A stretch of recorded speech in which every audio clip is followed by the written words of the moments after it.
السلام علیکم ورحمۃ اللہ وبرکاتہ۔ امید کرتا ہوں آپ سب حضرات خیریت سے ہوں گے۔ اللہ تعالیٰ آپ کو خیر و عافیت سے رکھے اور دونوں جہانوں میں خوشیاں نصیب فرمائے۔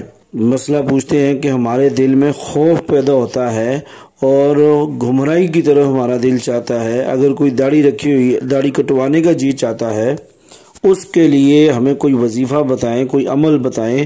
اور بہت طرح طرح کے گمراہی کے خیالات آتے ہیں، تو قرآن مجید کی ایک مجرب آیت، قرآن کی تو ساری آیتیں مجرب ہیں، مگر جو اللہ رب العزت نے ہمیں دعاؤں کے ذریعے آیتیں عطا فرمائی ہیں وہ ان کاموں کے لیے مجرب ہیں۔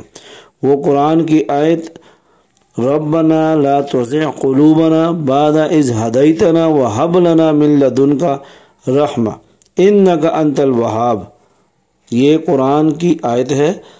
ربنا لا تزغ قلوبنا بعد اذ ہدیتنا وہب لنا من لدنک رحمہ انک انت الوہاب، یہ دعا ہر فرض نماز کے بعد 100 بار پڑھ لیں۔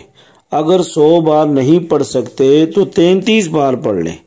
33 بار لازمی ہے، 33 بار دھیان کے ساتھ آپ پڑھیں اور اپنے وسوسوں کے، گمراہی کے، جو آپ کے دل میں خوف پیدا ہو رہا ہے اس کے لیے دعا مانگیں، یا اللہ یہ خوف میرے دل سے نکال دے۔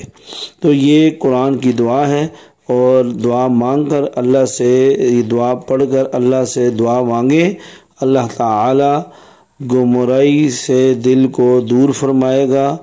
جو اگر آپ کے دل میں خوف پیدا ہوتا ہے گمراہی کا، اللہ تعالیٰ اس سے نجات عطا فرمائے گا۔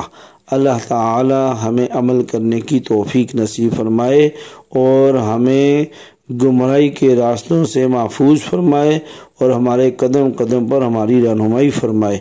آمین والحمد للہ رب العالمین۔